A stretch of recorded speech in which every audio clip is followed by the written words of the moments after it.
हम लोग बात कर रहे थे यूकैरियोटिक के बारे में, ठीक है। और यूकैरियोटिक में हम लोगों ने देखा था कि यह कोशिका पूरी तरीके से कैसी होती है, विकसित होती है। पादप जगत तथा जंतु जगत यह दोनों में पाई जाती है। इसमें एटीएस राइबोसोम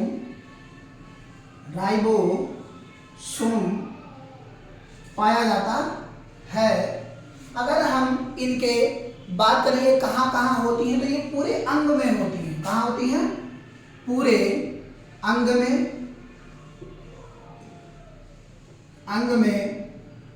होती हैं, ठीक है। यह पूरे तरह से पूरे अंग में होती हैं, ठीक है। इनके जो वैक्यूल्स होते हैं वो वैक्यूल्स बहुत बड़े यानी कि सबसे बड़े होते हैं, ठीक है। सबसे बड़े होते हैं क्योंकि एटीएस में क्या होता है, बड़े होते हैं। इनकी कोशिका जो होती है वो भी पूरी तरीके से बड़ी होती है क्योंकि पादप जगत में अभी मैंने बताया कि पादप जगत में कोशिका कैसे ऐसे 4 कोण की होती है यानी कि पेड़ पौधों में, और कैसी होती है? सबसे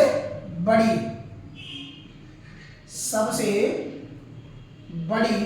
और इसकी अगर हम बात करते हैं तो इसमें मैंने बताया था कि इसमें सबसे छोटी, ठीक है, क्योंकि यही इसकी कोशिका है। मानव शरीर में अगर हम जंतुओं की बात करते हैं तो कोशिका इतनी बड़ी होती है, ठीक है। तो यहां तक आप सभी के समझ में आ गया था, ठीक है। क्योंकि जंतु कोशिका कैसी होती है? गोल, ठीक है। जंतु कोशिका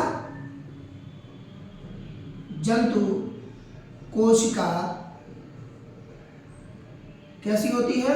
गोल होती है। लेकिन अगर हम पादप जगत की बात करते हैं तो पादप जगत की कोशिका चौकोर होती है। कैसी होती है? चौकोर, यानी कि 4 कोण की होती है। इसी 4 कोण की ही कोशिकाओं के बारे में सबसे पहले रॉबर्ट हुक ने 1861 में बताया था, ठीक है। Robert Hooke. लेकिन जो ये कोशिका थी वो एक मरी हुई कोशिका थी। मरी हुई कोशिका के बारे में इन्होंने बताया था पूरी तरह से। यहां तक क्लियर है आप सभी को? कोई दिक्कत तो नहीं है। लेकिन इसके यानी कि बिना कोशिका भित्ति वाले कोशिका में अगर हम बात करें तो क्या नहीं पाया जाता, उनमें अलग अलग तरह के होते हैं। जैसे लाइसोसोम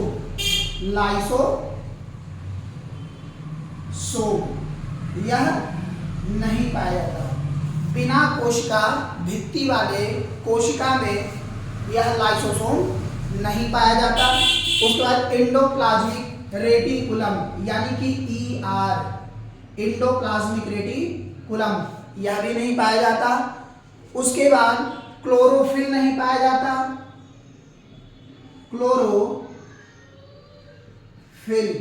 क्लोरोफिल का कार्य क्या होता है? यह पेड़ पौधों में पत्तियों को हरा रखने का कार्य क्लोरोफिल करता है, ठीक है। माइटोकॉन्ड्रिया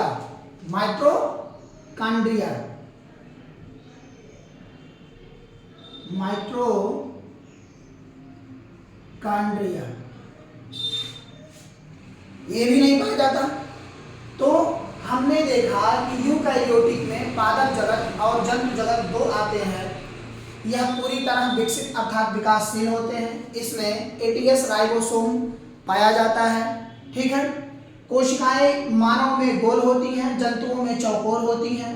और सबसे बड़ी कोशिका अगर हम कहें तो पादपों की होती हैं। जंतु कोशिका गोल होती है। यहां तक आ गया, ठीक है। क्लोरोफिल इसमें पूरी तरह से पाया जाता है। अभी मैंने कहा कि पादपों में क्लोरोफिल की आवश्यकता इस कारण से होती है, अगर हम कहें इसमें क्लोरोफिल पाया जाता है क्योंकि ये क्या करता है? पौधों के पत्तियों को हरे रखने का कार्य पूरी तरह से करता है। तो यहाँ तक आप सभी के समझ में आ गया होगा, कोई दिक्कत नहीं होगी। ठीक है, इसके आगे जो हम लोगों को पढ़ना है वो है क्रोमोसोम। क्रोमोसोम यानी कि गुणसूत्र। तो अब हम लोग चलते हैं आगे की टॉपिक की तरफ और अब हम पढ़ेंगे गुणसूत्र अर्थात क्रोमोसोम। ठीक है, यहाँ तक किसी को कोई परेशानी या कोई दिक्कत अगर होगी तो वो कमेंट बॉक्स में बता देंगे। ठीक है, जिनसे उनके किसी भी परेशानी या किसी भी दिक्कत का हल किया जाएगा पूरी तरह से। अगर कोई सस्पेंस होता है तो सस्पेंस भी आप पूछ सकते हैं, चाहे कांटेक्ट नंबर के माध्यम से या वीडियो के कमेंट के माध्यम से आप इस चीज को पूछ सकते हैं। ठीक है, तो अब हम बात करते हैं क्रोमोसोम की। ठीक है, यानी कि अब हम बायोलॉजी में क्रोमोसोम अर्थात गुणसूत्र की बात करेंगे। क्रोमोसोम के एक एक अंग को अगर हम चेक करें तो इसकी खोज वाल्डेयर नामक वैज्ञानिक ने किया था। क्रोमोसोम की खोज वाल्डेयर नामक वैज्ञानिक ने किया था। ठीक है, और इन्हीं की मदद से हमको इसके बारे में पता भी चला कि अनेक प्रकार के अनेक वैज्ञानिकों ने अपना मत फिर बाद में दिया। अब हमको पढ़ना है क्रोमोसोम। क्रोमोसोम, ठीक है, जिन्हें कहा जाता है गुणसूत्र। गुणसूत्र, ठीक है, क्रोमोसोम अर्थात गुणसूत्र। ठीक है, आपके अगर क्रोमोसोम के संरचना की हम बात करें तो यह आपके क्रोमोसोम की स्ट्रक्चर यानी कि संरचना है। ये आपकी क्या है, क्रोमोसोम। ठीक है, इसकी अगर हम इसके पहले हिस्से की बात करते हैं यानी कि ऊपरी हिस्से की, तो ऊपरी हिस्से में इसको कहा जाता है सैटेलाइट। क्या कहा जाता है, सैटेलाइट।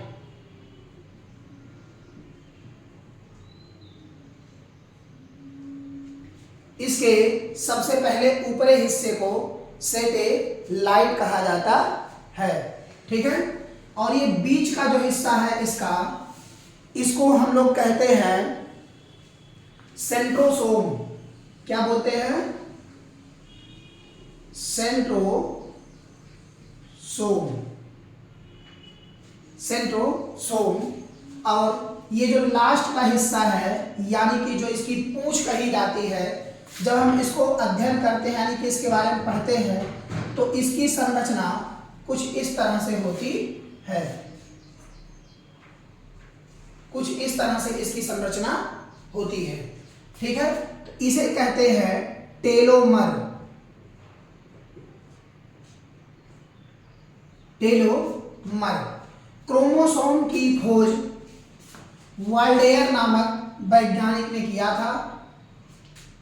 इसके अगर हम खोज की बात करें कि किसने खोजा था तो वाल्डेयर नामक वैज्ञानिक ने इसकी खोज किया था और इन्होंने खोज करके इसको तैयार किया तो उसी समय आए हरगोविंद खुराना। हरगोविंद खुराना।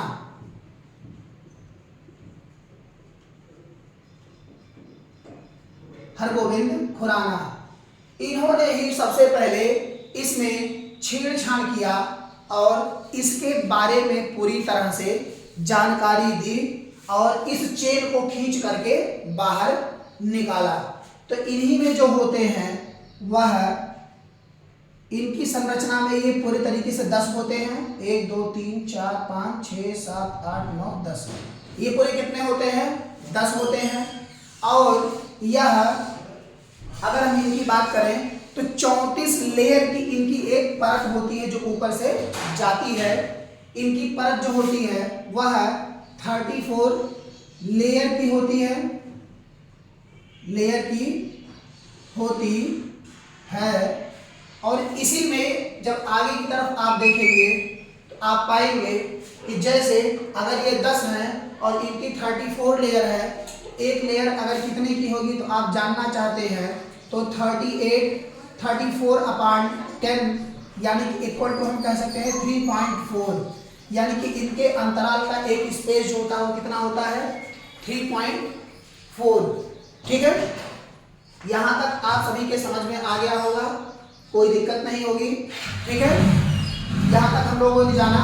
अब इसके बाद क्या होता है, आगे की तरफ जब हम चलते हैं और इसके बारे में पूरी तरह से जानते हैं, तो जैसे क्या होता है कि किसी के अगर क्रोमोसोम अर्थात गुणसूत्र की बात हम करते हैं, तो गुणसूत्र में आप लोगों ने सुना होगा कि जैसे क्लोन के बारे में तो आप लोगों ने सुना ही होगा कि क्लोन क्या होता है। आजकल क्लोनिंग की अगर हम बात करें तो क्लोनिंग बहुत ज्यादा हो रही है। जैसे गाय, भैंस, ठीक है, या हम बकरी की बात करें, बकरी, कश्मीर में एक बकरी का क्लोन किया गया है, गाय का क्लोन किया गया है, होलिगोसीन गाय, होलिगोसीन गाय। इसमें क्या होता है कि जैसे जो देसी गाय होती है, देसी अर्थात जो आधा लीटर 1 लीटर दूध देती हैं, ठीक है, उन्हीं गायों को पकड़ करके उन्हीं के क्रोमोसोम को चेंज कर दिया जाता है। ठीक है, तो क्या होता है, जहां ये 5 लीटर 2 लीटर या 3 लीटर दूध देती हैं, आगे चल करके ये 40 लीटर 50 लीटर या 80 लीटर देती हैं, जिन्हें डेयरी फार्मिंग के आधार पर, डेयरी फार्मिंग के आधार पर इनको देखा जाता है और इनका प्रयोग किया जाता है। जैसे डेयरी में आप देखते होंगे कि बहुत सारी गाय होती हैं, भैंस होती हैं, उनके दूध को निकाल करके बेचा जाता है पूरी तरह से, तो उनके लिए ये ज़्यादा मायने रखता है क्योंकि उन्हें दूध की ज़्यादा आवश्यकता होती है। ठीक है, अगर इन्हीं के बीच न्यूक्लियस जो स्थित होता है, उसी न्यूक्लियस को जब तोड़ करके अलग किया जाता है पूरी तरह से, तो एक एक खंड में वो डिवाइड हो जाते हैं। जैसे कि अगर हम इसी गुणसूत्र पे ही पूरी तरह से बात करते हैं, तो ये कैसे होते हैं, एक्स और एक्स होते हैं, तो ये क्या होते हैं, आगे चल करके आपस में पूरी तरह से डिवाइड हो जाते हैं। जैसे कि अगर इन्हीं में हम डिवाइड करें तो एक इस तरह से कुछ ऐसे बढ़ जाते हैं। ठीक है, ऐसे इस तरह से अलग अलग हो जाते हैं पूरी तरह से। तो इन्हीं में से एक पुरुष का और एक मादा का जा करके जाइगोट का निर्माण करता है फर्टिलाइजेशन के द्वारा, जिनसे किसी एम्ब्रॉय का निर्माण होता है। ठीक है, तो इसके बारे में अब हम लोग कल पढ़ेंगे। ठीक है, तब तक के लिए आप सभी लोग हमारे चैनल से जरूर जुड़ें और सब्सक्राइब करना ना भूलें, जिनसे आप सभी लोगों को हमारी वीडियो पहुंचती रहे। Thank you.